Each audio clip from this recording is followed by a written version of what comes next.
শ্রী শিবায় নমস্তুভ্যং। সর্বপ্রথমে তো আপনাদের সকলকে অনেক অনেক ধন্যবাদ যে আপনারা আমাকে এতটাই ভালোবাসা দিচ্ছেন। তারপরে আপনার অনেক প্রশ্ন যার উত্তর আমি এখনও দিতে পারিনি, মানে আমি আপনাদের রিপ্লাই করেছি কিন্তু ভিডিও বানাতে সময় পাইনি। সেই জন্য আমি প্রথমে আপনাদের কাছে হাত জোড় করে ক্ষমা চাইছি। তাহলে এবার আপনারা যে প্রশ্নটা করেছেন সেই প্রশ্নের উত্তর আমি দিতে এসেছি, আর আপনাদের বলে দিতে এসেছি যে আপনারা কি করলে আপনাদের জীবন নতুন বছরে নতুন খুশি নতুন রঙে ভরে যাবে। তাহলে পশুপতি ব্রতে নিয়ে শুরু করি। এমন একটা ব্রত যে ব্রতকে করলে আপনার সব মনের ইচ্ছে পূর্ণ হবে মাত্র 1 মাসের মধ্যেই। কারো কারো 1 সপ্তাহের মধ্যেই নিজের মনের ইচ্ছেটা পূর্ণ হয়ে যায়। এতে করতে হবে কি আপনাকে, যে ভগবানের উপরে মহাদেবের উপরে পুরোপুরি বিশ্বাস রাখতে হবে, তাই না? আমরা মানুষের উপর তো খুব তাড়াতাড়ি ভরসা করি, একবার ঠাকুরের উপরে ভরসা করে দেখো না, তাহলে আপনাদের জীবনটা কতটা পাল্টে যাবে সেটা আপনারা নিজেই বুঝতে পারবেন। তাহলে আমি এবার ব্রতের নিয়ে বলে দিই, যেটা আপনাদের প্রশ্ন যে এই ব্রতটা কিভাবে করব, তাই না? তাহলে বলে দিই যে ব্রতটা কিভাবে করতে হবে। প্রথমেই জেনে নিন যে পশুপতি ব্রত, সেটাতে 5টা সোমবারের ব্রত। 5টা সোমবার আপনাকে মন্দির যেতে হবে, সকালে আর বিকেলে দুবেলা। যখন আপনি সকালবেলায় মন্দিরে যাবেন তখন আপনি পুজোর থালা সাজাবেন। পুজোর থালাতে আপনি পুজোর জিনিস রাখবেন, যেরকম আপনি শ্রাবণ মাসে পুজো করতে যান, শ্রাবণ মাসে শিবরাত্রি পুজো করতে যান, তখন যেগুলো রাখেন সেগুলো আপনি রাখবেন, যেরকম ফুল, চন্দন, বেলপাতা, জল, দুধ, পঞ্চামৃত, এইসব জিনিস আপনি রাখবেন। নারকোল রাখবেন না। তারপরে সকালবেলা যখন আপনি পুজো করে আসবেন, তারপরে থালাকে ধোবেন না, পুজোর থালাটা আপনি রেখে দেবেন। তারপরে আপনি কিছু খেয়ে নেবেন, কিছু বলতে জল, চা, দুধ, মিষ্টি, ফলাহার করে নেবেন। তারপরে যখন বিকেলবেলা হবে তখন আবার আপনি পুজো করতে যাবেন। তখন আপনি ওই থালাটা, যে সকালে থালাটা নিয়ে গিয়েছিলেন, সেই থালাকে আপনি বিকেলবেলায় নিয়ে যাবে, আর ওতে রাখবেন 6টা প্রদীপ। 5টা প্রদীপ আপনাকে ঠাকুরের কাছে জ্বালাবার আছে, আর একটা প্রদীপ আপনাকে নিজে, যখন আপনি মন্দিরে 5টা জ্বালিয়ে নেবেন, তারপরে 6 নম্বরের যে প্রদীপটা, সেটা আপনি বাড়ি যখন ফিরবেন, তো বাড়ি ঢোকার আগে আপনার যে ডান হাত হচ্ছে সেই ডান সাইডে আপনি প্রদীপটা জ্বালাবেন। প্রদীপগুলো যে লম্বা বাতিগুলো তো হয়, একটা গোল বাতি হয়, একটা লম্বা বাতি হয়, তো লম্বা বাতিতেই জ্বালাবে। আর প্রদীপের যে মুখটা, যখন প্রদীপ বাড়ির বাইরে জ্বালাবেন তখন প্রদীপের মুখটা যেন আপনার ঘরের দিকে হয়, যেন আপনি এদিকে ঢুকছেন তো প্রদীপের মুখটা ঠিক এইভাবেই হয়, যেন প্রদীপের আলোটা আপনাদের বাড়িতে ঢুকছে। কারণ আপনার সঙ্গে সঙ্গে ঠাকুরের কৃপাটাও তো আপনাদের বাড়িতে ঢুকবে, তাই না? তো এটা আপনাকে করতে হবে। তারপরে থালাতে আরও বিকেলে কি নিয়ে যেতে হবে, কিছু একটা মিষ্টি প্রসাদ বানিয়ে আপনাকে নিয়ে যেতে হবে। মিষ্টি প্রসাদ বলতে আপনি পায়েস বানান, আপনি সুজি বানান, আপনি সেও বানান, আপনি মিষ্টি পিঠে বানান, মানে মিষ্টি কিছু বানাতে হবে। বাইরের কেনা মিষ্টি চলবে না, আপনাকে বাড়িতেই কিছু একটা মিষ্টি ভোগ বানাতে হবে। 5 দিনের মধ্যে একদিন পায়েস কিন্তু নিশ্চয়ই দেবেন, কারণ পায়েস যে দুধে বানা জিনিস, সেটা মহাদেবের খুব পছন্দ। আর যদি আপনি অন্য কিছু দুধের বানানো জিনিস জানেন, রেসিপি মিষ্টি, যেন গাজরের হালুয়া দুধ দিয়ে বানাতে, তাহলে আপনি ওইটা শিব বাবাকে নিয়ে দেবেন। তাহলে কিন্তু একটা কথা মনে রাখবেন, প্রসাদটা আপনাকেই খাবার আছে, মানে যে পুজোটা করছে প্রসাদটা তিনি খাবেন। যদি আপনি পুজো করছে তাহলে আপনি খাবেন, আপনার হাজব্যান্ড পুজো করছে তো আপনার হাজব্যান্ড খাবেন, বাচ্চাদের যদি পুজো করছে তাহলে বাচ্চারা খাবে, মানে অন্য কারোর সঙ্গে পুজোর যে প্রসাদ ওকে শেয়ার করতে পাবে না। তাহলে প্রসাদ এতটাই বানাবে যতটা তুমি খেতে পারো, কিন্তু প্রসাদ যেন এতটা হলো, ওকে আপনাকে 3টা ভাগে বিভাজিত করতে হবে। 3 জায়গাতে আপনি ছোট ছোট যে পাতাগুলো পাওয়া যায় ঠাকুরকে, যেরকম আমরা ভোগ বিতরণ করি, প্রসাদ বিতরণ, তো সেরকম পাতা নিয়ে নেবে। বাড়িতে যেন আপনি পায়েস বানালেন, তো এরকম 2টা ভাগ আপনাকে ঠাকুরকে চাপাতে হবে, আর একটা ভাগ আপনাকে বাড়ি নিয়ে আসতে হবে। আপনি বাড়িতে কিন্তু ভাগ বিভাজিত করবেন না। ধরো আপনি পায়েস বানিয়েছেন, তো আপনি একটা বাটিতে পায়েসটা নিয়ে যাবেন। মন্দিরে গিয়ে আপনি যে 3টা নেবেন ভোগ বিতরণ করার পাত্তাগুলো, থালাগুলো, ছোটো ছোটো প্লেটগুলো, আর ওই প্লেটে ওই সমান সমান 1 সমান 3টাতে তোমার বাটিতে যে পায়েস আছে ওকে 1 সমান 3টেতে দেবে। দুটো যে পায়েসগুলো থাকবে প্লেটে ওইগুলো ঠাকুরকে দেবেন, তোমার ইচ্ছে বলবেন, ঠাকুরকে প্রসাদটা দিয়ে পরে। আর আরেকটা যেটা থাকবে সেটা আপনি ওকে বাড়ি নিয়ে আসবেন। তার আগে আপনার বলে দিই যে থালাতে আপনি প্রদীপ নিয়ে যাবেন।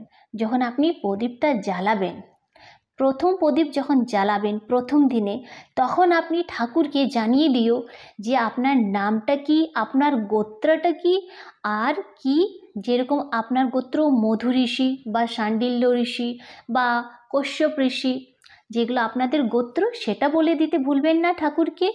আর বলতে ভুলবেন না আপনি কেন এই ব্রতটা করছেন। যদি আপনি বিয়ের জন্য করছেন তাহলে বলে দিবেন যে তাড়াতাড়ি যেন ছেলের বিয়ে হয়, বা নিজের বিয়ের জন্য করছে তো আপনার বিয়ে হয়ে যায়, বা বাড়ির সুখ শান্তির জন্য করছো তো বাড়িতে সেটা হবে, সেটা বলতে হবে।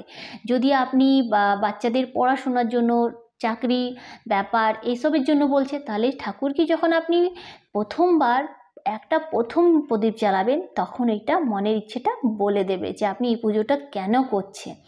তবেই তো মহাদেব আপনার পুজোটা দেখে, পুজোর বিশ্বাস আপনার দেখে খুব তাড়াতাড়ি আপনার মনের ইচ্ছেটা পূর্ণ করবে, তাই না? তাহলে আপনি জ্বালিয়ে দিও। আর জ্বালিয়ে দিয়ে ওইভাবে বলে দিলে তারপরে বলার পরে আবার যে 4টে প্রদীপ সেগুলো জ্বালিয়ে দিবেন। আর যে 5টে প্রদীপ হয়ে গেল জ্বালানো, প্রথমেরটা তো মনের ইচ্ছে বললে, আবার দ্বিতীয়, তৃতীয়, চতুর্থ, পঞ্চম যখন জ্বালা হয়ে যাবে তো 6 নম্বরে যে প্রদীপটা থাকবে সেটা আপনি থালাতে আবার নিয়ে বাড়ি চলে এসো। আর বাড়ি এসে বললাম না ঢোকার আগে ডাইনা দিকে হাত ডান হাতের দিকে আপনাকে জ্বালাতে হবে প্রদীপটা, তারপরে জ্বালিয়ে ভেতরে এসো। আর এসে পরে আপনি রাত্রে প্রথমে খাবার খেতে হবে, ঠিক আছে? কিন্তু খাবার আগে সর্বপ্রথমে আপনি যে মিষ্টি পায়েসটা ঠাকুরকে দিয়ে 2 ভাগ দিয়েছো আর 1 ভাগ যে নিয়ে এসছো সেটা আপনি খাবেন। প্রথমে আপনি মিষ্টি ভোগটা খেয়ে তারপরে আপনি খাবার খাবেন।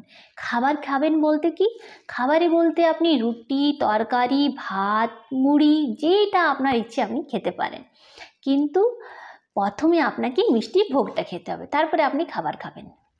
আর একটা কী বলো তো, অনেকজন কি করে, তাহলে কি হলো, প্রথমেই তো বলে দিই, তাহলে কী হলো, আপনি খাবার খেয়ে নিলেন আর আজকের মতো আপনার ব্রতটা পূর্ণ হলো। এটা হলো 1 সোমবার। ঠিক এইভাবে আপনাকে 4টে সোমবার করতে হবে। যখন 5 দিনের সোমবার হবে তখনও আপনি সকালবেলা ঠিক এইভাবেই ঠাকুরকে পুজো দিয়ে আসবেন। আর বিকেলবেলা আপনাকে নিয়ে যেতে হবে আলাদা করে কি 6টা প্রদীপ তো নিয়ে যাবেন, 6টা প্রদীপ নিয়ে যাবেন, আর মিষ্টি প্রসাদ তো আপনি নিয়ে যাবেন, ওইটা তো আপনাকে 4 দিন নিয়ে যেতে হবে, আর 5 দিনেও নিয়ে যেতে হবে। আর 5 দিনের সঙ্গে নিয়ে যেতে হবে আপনাদের একটা নারকেলকে মলি সুতো দিয়ে বেঁধে দেবেন। আর আপনার যতটা সামর্থ্য, 11 টাকা, 21 টাকা, 51 টাকা, যতটাই আপনার ঠাকুরকে দিতে ইচ্ছে করে বা যতটা সামর্থ্য অতটা টাকা আপনি ওই মলিটা যখন বাঁধবেন নারকেলে, তারপরে ওই টাকাটা দিয়ে ঠাকুরকে মানে মহাদেবকে চাপাবেন।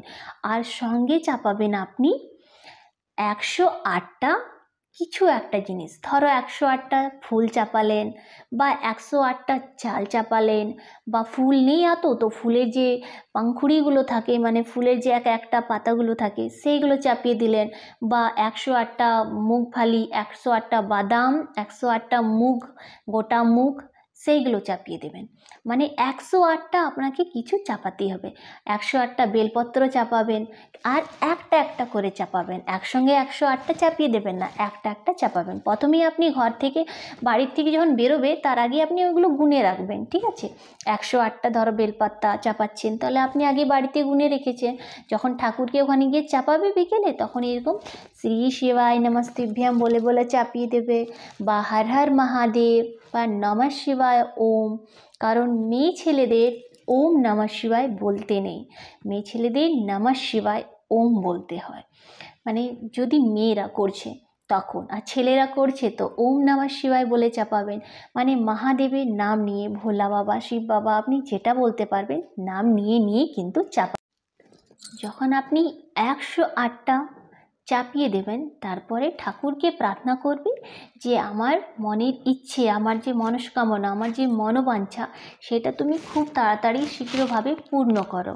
আর কিছু ভুল হলে ঠাকুরের কাছে ক্ষমা চেয়ে নেবে। ঠিক আছে, এভাবে আপনার 5টা ব্রত পূর্ণ হবে।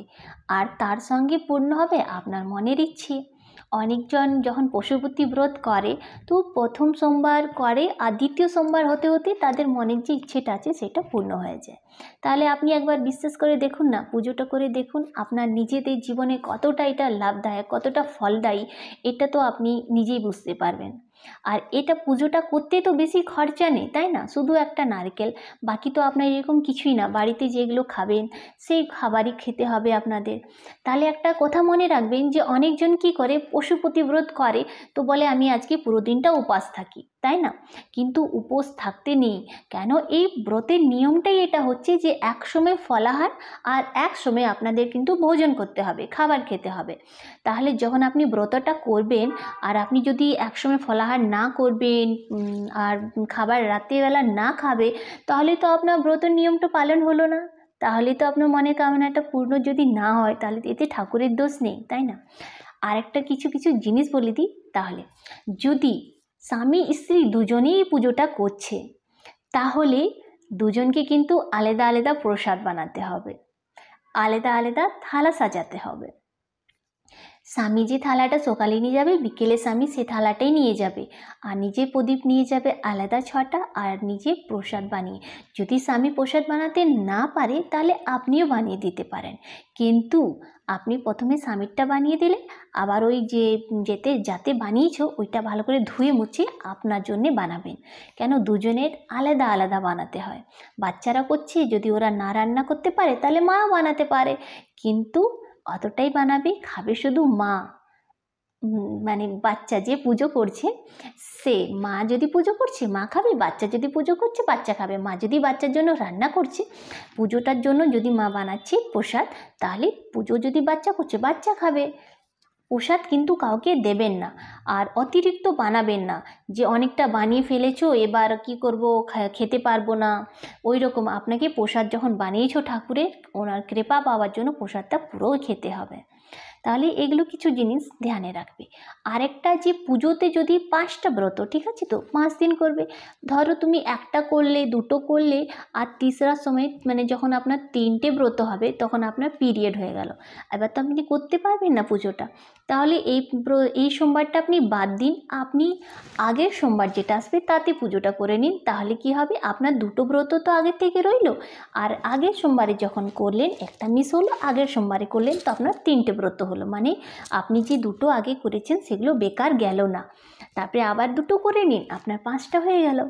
আপনি যদি হঠাৎ করে কোথাও গেলেন, ধরো কোথাও ঘুরতে বেরিয়ে গেলেন, করতে পারছেন না, তাহলে কিছু ওতে মানে ভাববে না যে কিছু হবে, এটা কিছু এমন না। ঠাকুর কিন্তু এমন ব্রত করেছে, বলেছে যাতে আপনি পুরোপুরি স্বচ্ছন্দভাবে করতে পারেন ঠাকুরের উপরে বিশ্বাস করে। আপনি যদি আজকে না করতে পারেন আপনি নেক্সট উইক করে নিন, নেক্সট উইক না করতে পারলে তার নেক্সট উইক করে নিন। মানে 2টো যে আপনার আছে ওগুলো আপনার করাই থাকলো। যদি কেউ মরে গেল তখন তো আর পুজো হচ্ছে না, কিন্তু আপনার 2টো মরা যখন সব কিছু ছুত শেষ হয়ে যাবে আপনি তারপরে করেন, আপনার পুজো 2টো রইলো, আরও 3টে করে নিন। বাচ্চা হলো তখন তো আর পুজো হবে না, তাই না? তখন আপনি 2টো করেছেন তো সেটা ঠিক আছে থাকলো, আবার তারপরে যখন আপনার নখ টখ কাটিয়ে পরে আবার করলে তো হলো, 3টে করে নিন, 5টে হয়ে গেল। মানে এভাবে। আর অনেক যেরকম প্রথমে করলেন, তারপর বাস 5টা পুরো হয়ে গেল, কোথাও বেরোলেন, কিছু কাজ পড়লো, দরকার হলো, এইভাবে আপনার ব্রতটা পূর্ণ হয়ে যাবে। মানে বাধা পড়লে কিছু ব্যাপার না। আর ঠাকুরের উপরে বিশ্বাস করে ভালো করে যদি আপনি নিয়মভাবে করেন, তাহলে ঠাকুর খুব তাড়াতাড়ি আপনাদের মনের ইচ্ছেটা খুব জলদি পূর্ণ করে দেবে। আমি তো অনেকজনকে নিজে দেখেছি যে তাদের মনের কামনা পূর্ণ হয়ে গেছে যখন তারা এইভাবে মানে যেরকম নিয়ম সেভাবে করেছে। কারণ নিয়মটা তো পালন করতেই হবে, তাই না? স্কুলে পড়লে স্কুলের নিয়ম পালন করতে হয়, ফ্ল্যাটে যাচ্ছে তো তার নিয়ম পালন করতে হয়, তো যখন পশুপতি ব্রত করছে তখন তার নিয়মও তো পালন করতে হবে, তাই না? তো নিজেকে পুরোপুরি ঠাকুরকে সঁপে দিন, আর ঠাকুরের নাম নেবেন, আর যখন পুজো করবেন তো বাস ঠাকুরকেই ডাকবেন, ভালো ভালো কথা বলবেন। আশা করি আর আপনাদের কোনো প্রশ্ন নেই, কিন্তু যদি কোনো প্রশ্ন থাকে আপনি আবার আমাকে কমেন্ট করবেন। আমি আপনাদের কমেন্টের আনসার তো দিই, ভিডিওটা বানাতে পারছিলাম না, সেই জন্য আবার একটা সরি। আর এবার কিন্তু খুব তাড়াতাড়ি আপনাদের আমি চেষ্টা করব যে নতুন বছরে আপনাদের খুব ভালো ভালো ভিডিও মানে আপনাদের কাছে প্রেজেন্ট করি, তাতে আপনাদের লাইফে যে প্রবলেমগুলো আছে সেগুলোর ইজিলি সলিউশন হয়ে যায়, আর আপনারা সবসময় হ্যাপি হ্যাপি একটু হাসিভাবে লাইফটা এনজয় করো, তাই না? কেন লাইফটা কি বলো তো, মানে অনেক সাফোকেশন হয়ে যায় যখন এই দিকে ভাবছো ভালো হচ্ছে কিন্তু এদিকে খারাপ হয়ে যাচ্ছে, টাকা পয়সা আসছে না, আর টাকা পয়সা আসছে না বলে মন খারাপ, আরও অনেক কিছু রিজন মন খারাপ জন্য, বা ধরো কারো একটা বড় রোগ হয়ে গেছে, তো টাকা পয়সা আসছে না, বা কারো রোগ হয়ে গেছে, বা কিছু আপনার লাইফে কোনো একটা এমন প্রবলেম যেটা আপনি কারো কাছে শেয়ার করতে পারছেন না, ধরো সন্তান হচ্ছে না, তাই না? তো আপনি কাউকে বলতে পারছেন না, তাহলে আপনি কাউকে বলতেও যাবেন না, কারণ এবার আপনাদের প্রবলেমগুলো সব কিছু সলিউশন কেবল দেবাদিদেব মহাদেবই করবেন। আর কিভাবে করতে গেলে, কিভাবে করলে, কিভাবে ঠাকুর তাড়াতাড়ি করে আপনাদের উপরে খুশি হবে, আপনাদের ইচ্ছেগুলো পূর্ণ করবে, সেগুলো বলার জন্য আমি রয়েছি। তাহলে আমাকে কমেন্ট করতে বলবেন না, ভিডিওটা ভালো লাগলে শেয়ার করবেন, তাহলে অন্য যত লোক আছে এখানের আমাদের ভারতের বা ভারতের বাইরে যারা আমাকে এতটা ভালোবাসা দিচ্ছেন, আমি চাই যে আপনারা সকলে খুব ভালো থাকুন, সুস্থ থাকুন। নতুন বছর আসছে, অ্যাডভান্স হ্যাপি নিউ ইয়ার। খুব ভালো থাকবেন, সুস্থ থাকবেন, আর নতুন বছরে পশুপতি ব্রত করবেন। পুরনো বছরে শুরু করো, আবার নতুন বছর অবধি পৌঁছে যাবে, আর আপনি দেখবেন নতুন বছরে আপনার জীবনে কত কিছু নতুন নতুন হচ্ছে, তাই না? ভালো থাকবেন, সুস্থ থাকবেন। আজকে আমি আসছি, আবার আসবো অনেক কিছু নিয়ে। রাধে রাধে, শ্রী শিবায় নমস্তেভ্যম। আর চ্যানেলটা সাবস্ক্রাইব করে নিন তাড়াতাড়ি।